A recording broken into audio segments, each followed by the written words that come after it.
Okay, out here fishing at Red Rock this morning. I've already caught fish. So there's no question of whether you're going to see fish caught today or not. You're going to see some catfish caught. That's what I'm doing, catfishing. I have my 3-line set up. Keep an eye on these as I film this intro in the background. I have night crawlers, I have a piece of shrimp, and I have chicken livers. So right now, what do you think is going to catch more fish? One of them is definitely at this point, and I still got about an hour or so to fish. At this point, one of them is definitely out catching the others, and the other one's definitely getting more bites, and one of them really hasn't had any action at all. So pay attention, watch. Guess right now, what do you think it is? You're about to see some catfish caught.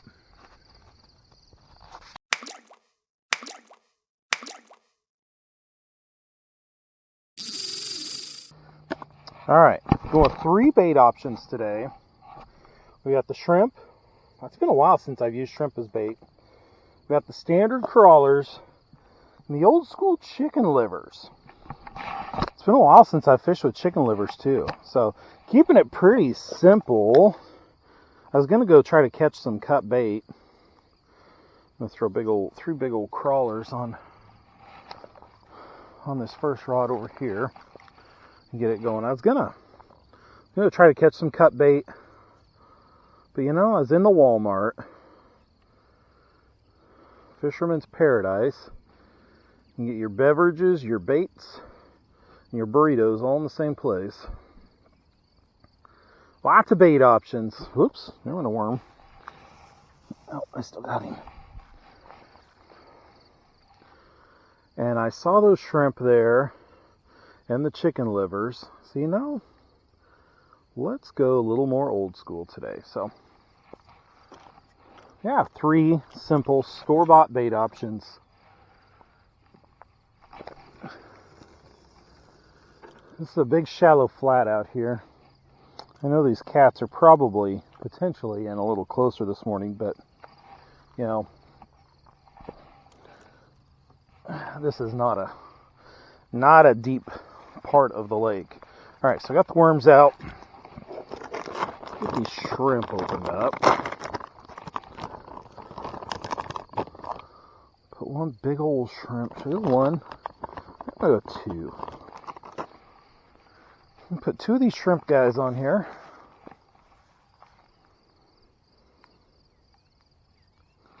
And I'm going to throw that one in the water too. Man, it's just all about throwing bait in the water this morning. Oops. Put a couple shrimp guys on there. Even though one would be sufficient. I tend to overdo it on bait sometimes.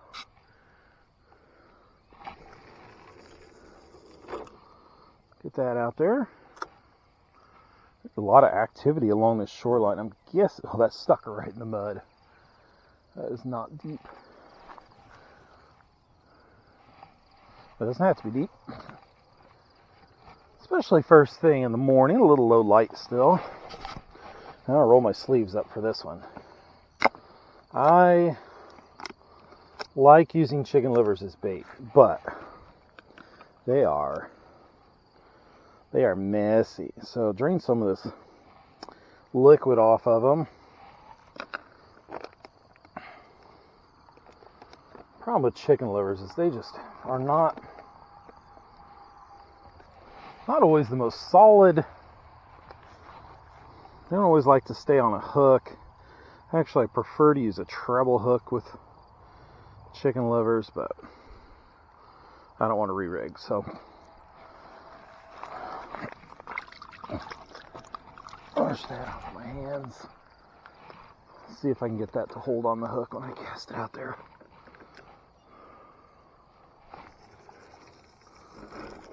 I think it held.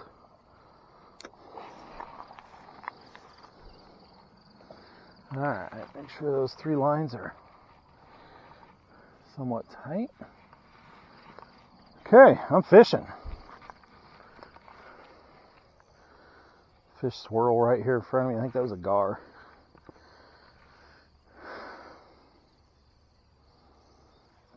Now let's go from fishing to catching.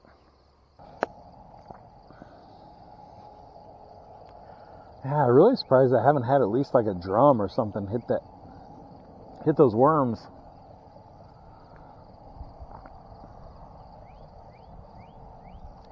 Fishing on this lake seems like you've always got that going, but man, not this morning. Oh, there we go, right on the worm, almost on command. Not on command, but on questioning. Yeah, it's still biting on there. I got it. Whatever it is. It's not big. It's running around. It doesn't feel like a catfish either. Is it even going to be a drum on command? Because that'd be funny. Nope, not a drum. It is a cat. Just a little one. Okay, buddy, you don't have to tear stuff up. Oh, he absolutely swallowed that hook. So you can get it out of there. Oh, I got it out of there.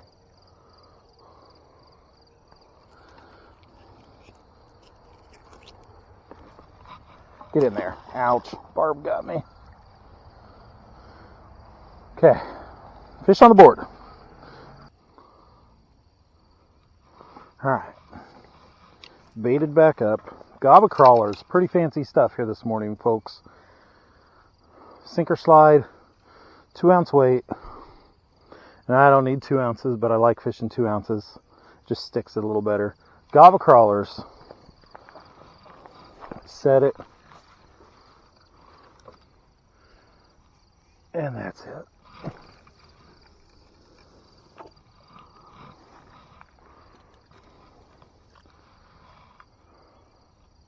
We fishermen like to pretend fishing's fancy sometimes, and sometimes it is. Sometimes there is definitely some tactics. There are definitely some tactics involved that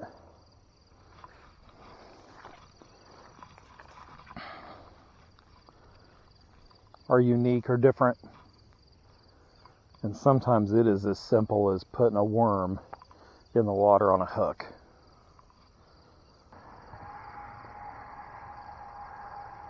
Oh, something hit that again. Something did hit my worm again. The line is just sitting there limp.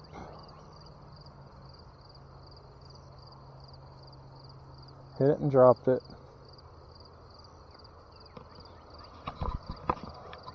Hit it and dropped it.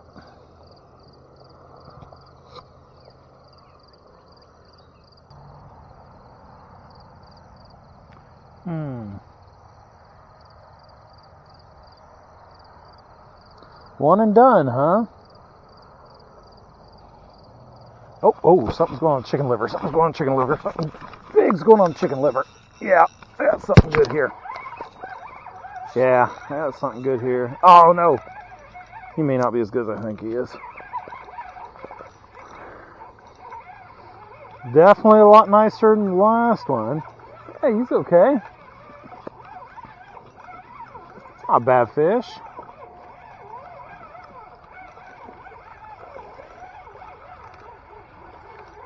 Yeah, that's a good fish. Pregnant female, it looks like. Oh, she's a talking. She's a talking.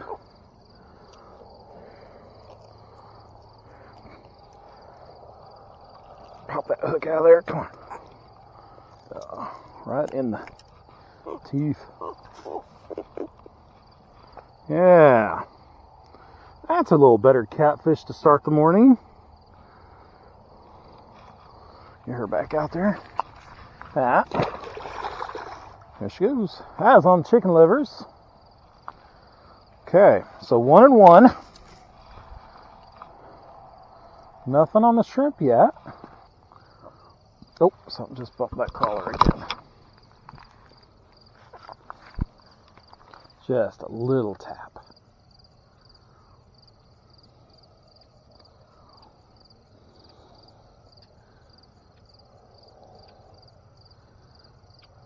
Tiny peck. Oh, geez, something's going on the liver again. Oh, yeah. Yeah. Right here on the liver again.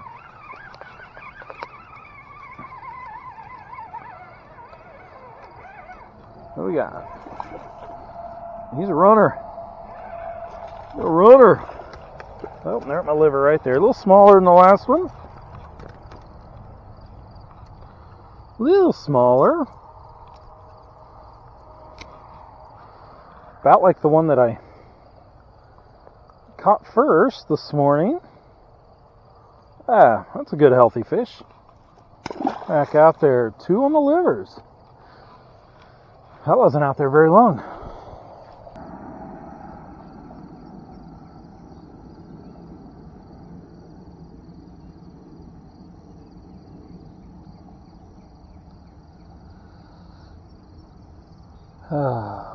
Yep, that's fishing. You have a flurry of action. Get a bite over there, catch fish over here, fiddle with another bite over here, catch another fish over here, all in just a span of minutes, and then yeah, you go a long time with nothing.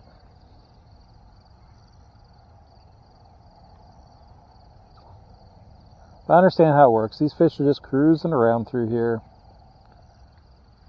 They'll cruise back through. It's a matter of being patient.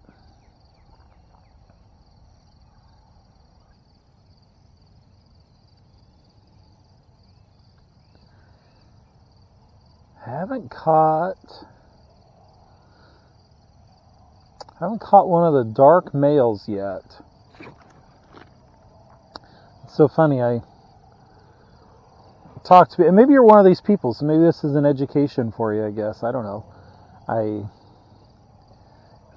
It is not uncommon this time of year, and actually it's pretty common. I'm surprised I haven't done it. Of the 3 fish I've caught, I'm surprised one of them isn't this. And maybe it's because they're in shallower, prepping for spawn. So I don't think they're spawning quite yet. I think they're just on the edge of it. The water's warm though, so maybe, especially in some of these shallower bays, maybe they are starting to spawn already. Anyway, male channel cats get dark blue, a really dark blackish blue color. And the number of times I've had people tell me that they caught a blue cat and described it to me has been countless times. But the reality is there are very few bodies of water in Iowa on the inland lakes, reservoirs. There are a few lakes that have blue cats in them that the DNR has played around with putting blue cats in Iowa, but just very few. Very few. So if you're fishing in Iowa, really anywhere this time of year, but especially in Iowa, and catch a dark bluish gray, almost black on the head catfish, that is a male channel catfish in its spawning colors.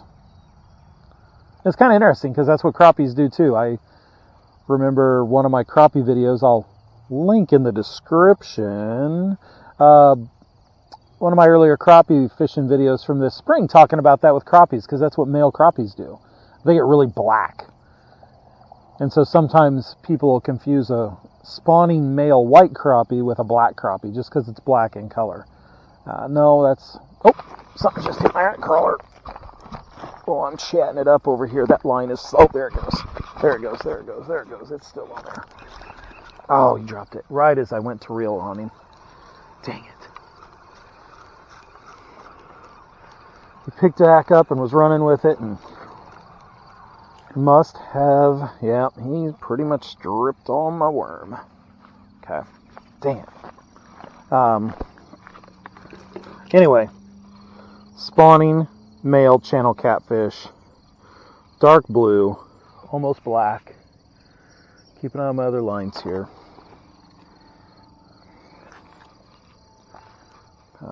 Because the reality is that blue catfish are more of a light blue silvery color. They just are different. They're not really that blue. They're more of a light bluish silver color most of the time.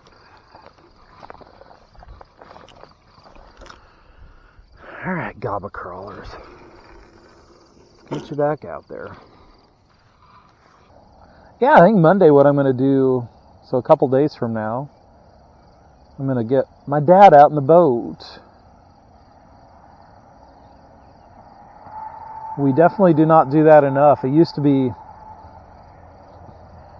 at least twice a week, 2-3 times a week, we'd hook the boat up and go fishing and spend all day on the water. But that was before wife and kids and having a big yard to mow and a garden to take care of and house to clean. And it was before all that. That was definitely a different day and age. I was spoiled. The amount of time I got to fish with my dad. I don't know, I was thinking about that this Father's Day weekend, just how blessed I am to have a dad. It's been a friend to me. Wasn't my friend as a kid, he was my dad.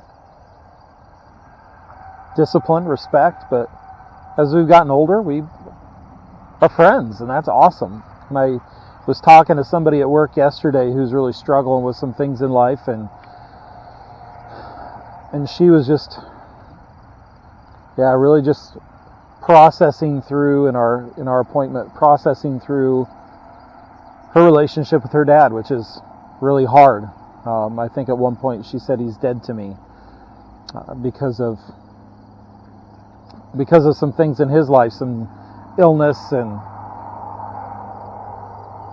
things that have caused some aggression and behaviors that have just destroyed that relationship and destroyed their family. So I sat here this morning just reflecting on that, how good of a father I have.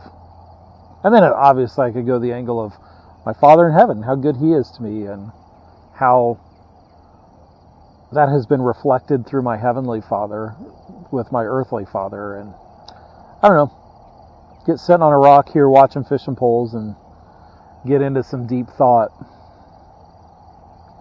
Maybe that's one thing I love about fishing. It's my own little therapy session where I can counsel myself between bites, which has gone on far too long. Oh, geez, there goes my bobber. Shrimp's got a bite. Shrimp's got a bite. That bobber's down. That bobber's down. Catch up to it. Yeah, got him. All right, shrimp's going to be on the board. Oh, it's a gar. It's a big old gar. Oh, man.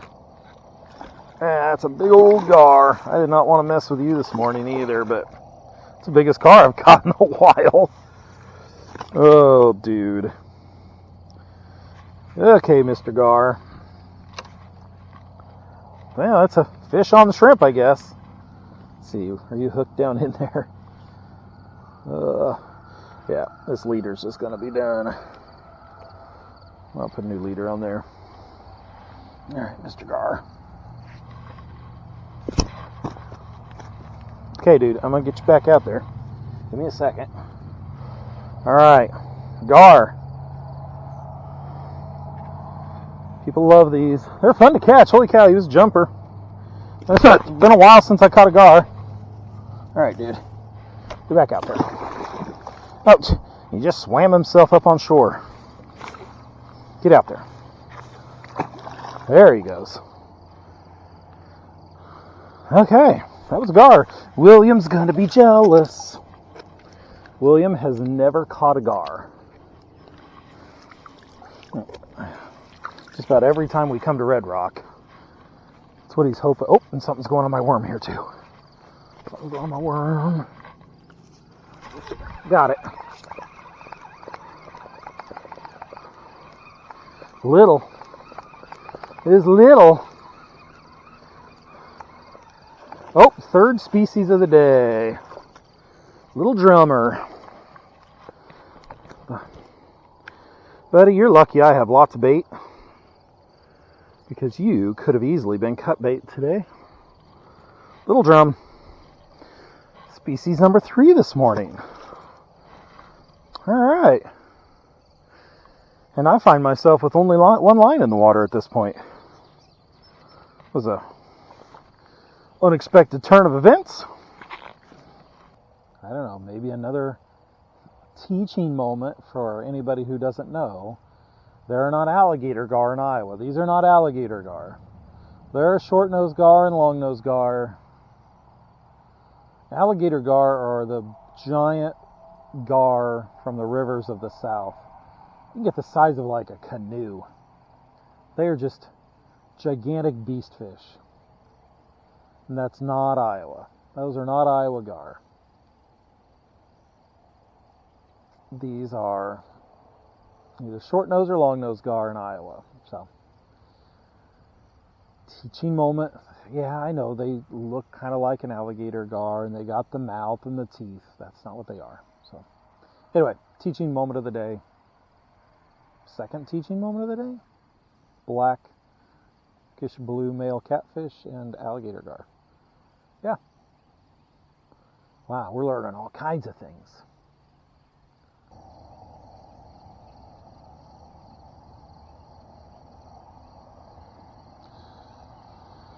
But yeah, fishing with my dad,